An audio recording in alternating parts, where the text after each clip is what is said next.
who are you? You know, this might seem like a weird question. You're like, oh, I'm Tom. I'm Ashley. I'm Fernando. But if you dive deeper and really look into how society has molded us as people, when we're young in elementary school, we put on these different personas and personalities to fit in with our friend groups, with our families. And we do this because humans, the species developed in a way to where we need community to survive. So this is an innate, you can almost call it like an innate nature of humans. We adapt to those around us. Environments create bonds, friendships, relationships, all in the aspect to make sure our survival remains. But what this does, in essence, over time, is we start living through a persona of ourselves that we don't recognize. We start working jobs because society deems them, prominent. We get in relationships because the aspects of how people look at you for those relationships. We agree to things we don't necessarily really like. But in the quiet corners of our room when we go home, and we truly look in the mirror and start to understand that we're not living to and really self-expressing the ways we want to, it eats away at us. And this is a really slippery slope because the line gets thinner and thinner the longer we do this. And then what begins to happen is you start to forget who you are. And you start to forget, what you actually enjoy. And you feel like you're living a false life. You're going to work day to day. You're playing video games to kill time. You're watching TV to get your mind off the thought of you can't even think about your own thoughts, let alone be alone with them.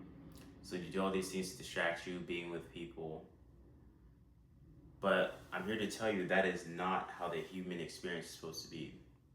We're not supposed to shut out our minds. We're not supposed to not be able to sit still quietly because just the sheer probability of just sitting with your thoughts is too much to fathom because your thoughts are too loud. They're doubting, they're casting stones at you because you haven't took the time out to really truly know who yourself is.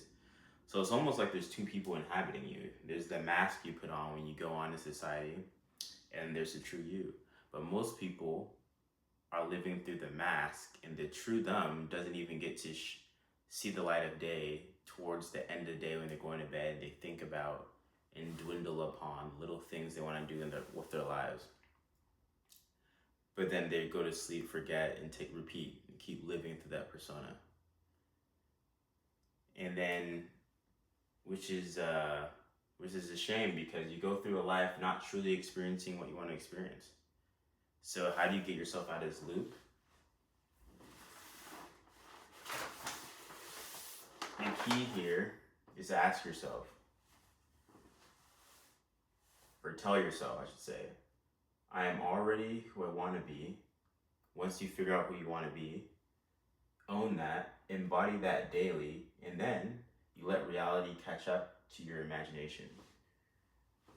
If you have a version of reality of who you want to be, start to think of yourself like that. But the key is you have to embody it. In embodying that version, what would they do? Would they, if you want to be a writer, they'd probably practice writing. They'd probably read books on other writers. They'd probably stay up to speed of what's going on when it comes to writing. So little things like that are aspects of how one would embody that version of reality.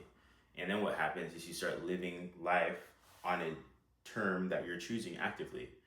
You're not doing it outside of yourself. There might be people who be like, oh, you're going to become a writer? That's silly. Or you might feel embarrassed or this and that. But that's what it takes to truly dive into experiencing life through the lens that what you want to experience. We were conditioned to second guess everything we're about to do. Oh, should I make this post? This is gonna look weird. Or, oh, should I do this and do that? That's not normal. society has conditioned us into thinking that way, to putting up these barriers. And on top of that, our brains are trying to protect us from these things, from these fears. It's comfortable in the comfort. So this mask that we've worn our whole lives is comfortable in the reality we've created for it. We've created this persona, and now it wants to stay because it's a comfortable being. It's comfortable just to forget about everything, hop on the games. And there's nothing wrong with video games, movies, or any of these things in and of itself. But when you're using it to escape reality of facing the fact that you're not truly living the life you want and you're not happy with reality, but you're using it as an escape rather than to concrete think about it and change, then it becomes a problem. So yeah, this is what you gotta do. You gotta embody that and let your imagination take forth and let reality catch up to you. Because at the end of the day, your imagination and what you think about, if you can imagine something, it can come to fruition. Just the fact that it's in your head. Everything is built off of imagination. Everything. Before you got the job you've worked now, you imagine yourself working there. So you put in the resume, turned it in, imagine how the interview will go, imagine the process, all that, and then they called you, gave you the interview, went through the interview, got the job. Your reality started to match what you imagine. Anything. If you're in a relationship right now, you imagine yourself going up to that girl, going up to that guy, responding, doing this, doing that, getting to that point to where, oh, now it's a reality. So everything works in the form of imagination. Going to the gym, you imagine yourself in shape. You start taking the steps. You start going daily, regularly. Next thing you know, your body actually reflects and catches up to what you've been doing. That's with everything. So in the fact of this imagination, that is the battlegrounds to where you create your reality. But you can't do that if you're living on a fake persona that's not truly you and you don't know what you want. So the key is to find yourself through that. And what helps distort your imagination is when you're in the mix of people and company that was derived from your persona self, your false self. So this is the original you. You have these qualities. You want to be a writer. You do X, Y, Z. But then you have these other qualities of people who are into like baseball and playing sports and all that. And you used to play sports when you were younger, but you really want to be a writer. But every time you hang around these friends, you're taking away from the time you could be writing, and you start going out to play baseball and doing all these things, your actions are showing reality. They're showing God that, okay, I'm saying I want to do this, but your actions are doing something else. So they're not aligned. So then what happens is your real you and what you want to do is split between two worlds. Half of you is over here on this side, the other half is on this side, until you fully mesh over here. And then you wake up 30, 40, 50 years old later and then realize like, wait, I've been living a life that I didn't choose. I've been living a life through the expectations of other people. And I'm saying writing, but this is for everything. This is for work. This is for relationships. This is for your interests. This is for where you want to live. This is for how you want to be eating, how you want to be, all these things derives from this.